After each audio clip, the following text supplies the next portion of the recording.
नमस्कार। आज हम बात करने जा रहे हैं केंद्रीय कर्मचारियों और पेंशनर्स से जुड़ी एक बहुत बड़ी खबर के बारे में। उनके महंगाई भत्ते यानी डीए को लेकर एक नया अपडेट सामने आ रहा है। तो इस वीडियो को अंत तक जरूर देखिए क्योंकि हम इसे डिटेल में समझाने वाले हैं। तो सबसे पहली और सबसे बड़ी खबर यह है कि महंगाई भत्ता 60% तक पहुंच सकता है। जी हां, आपने बिल्कुल ठीक सुना, पूरे 60% का अनुमान है। तो अब सवाल उठता है कि ये बदलाव है क्या। देखिए, अभी जो डीए है वो 58% है और अनुमान ये है कि ये सीधे 60% तक जा सकता है। ये एक काफी बड़ी छलांग होगी। चलिए अब इसके पीछे की वजह को आराम से समझते हैं। तो इस टेबल को देखिए। जुलाई 2025 से डीए रेट चल रहा है 58%, लेकिन अनुमान ये कहता है कि 1 जनवरी 2026 से इसमें 2% की बढ़ोतरी हो सकती है और ये आंकड़ा ठीक 60% पर पहुंच जाएगा। तो ये 2% की बढ़ोतरी का अनुमान आखिर आ कहां से रहा है? इसको समझने के लिए ना हमें थोड़ा पीछे जाना होगा। वेतन आयोग के बदलाव और उस खास डेटा को देखना होगा जिस पर यह पूरी कैलकुलेशन टिकी हुई है। यहाँ एक बहुत जरूरी बात है। देखिए, 7वां वेतन आयोग 31 दिसंबर 2025 को खत्म हो रहा है और ठीक अगले दिन यानी 1 जनवरी 2026 से 8वां वेतन आयोग शुरू हो जाएगा। लेकिन एक बट है यहाँ। जब तक 8वें वेतन आयोग की सभी सिफारिशें यानी रिकमेंडेशंस पूरी तरह से लागू नहीं हो जाती, डीए की कैलकुलेशन पुराने सिस्टम से ही चलती रहेगी। तो सवाल ये है कि आखिर ये बढ़ोतरी डिसाइड होती कैसे है? इसका पूरा बेस एक बहुत ही इंपॉर्टेंट इंडेक्स पर टिका है जिसे कहते हैं AICPIW। यही वो मास्टर डेटा है जो सब कुछ डिसाइड करता है। अब आप सोच रहे होंगे कि ये AICPI-IW है क्या चीज़? इसका पूरा नाम है all India consumer price index for industrial workers.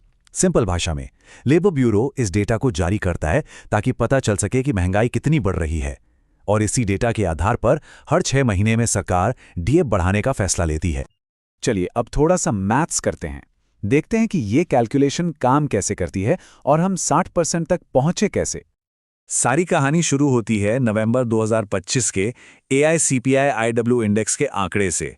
जो आंकड़ा अनुमानित है वो है 148.2 और ये एक बहुत ही स्ट्रॉन्ग सिग्नल है। जब इस आंकड़े को यूज करके पिछले 12 महीनों का एवरेज निकाला जाता है तो डीए का जो परसेंटेज बनता है वो है 59.93%। देखा, एकदम 60% के करीब। और अब आती है सबसे अहम बात, एक नियम। सरकार डीए को कभी भी पॉइंट्स में यानी डेसिमल्स में अनाउंस नहीं करती। रूल ये है कि इसे हमेशा अगले पूरे नंबर पर राउंड ऑफ कर दिया जाता है। तो अब आप समझ गए होंगे, 59.93% का एवरेज सरकारी नियम के हिसाब से सीधा बन जाता है 60%।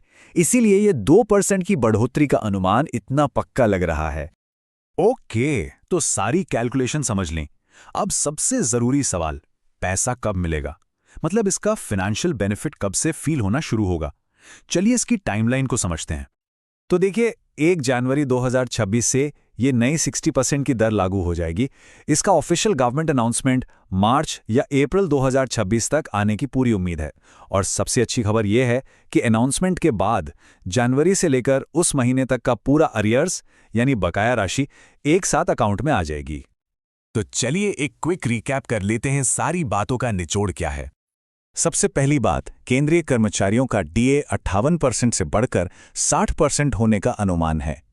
ये जो 2% की बढ़ोतरी है ये 1 जनवरी 2026 से लागू होगी। इस पूरे अनुमान का बेस है लेटेस्ट AICPI डेटा।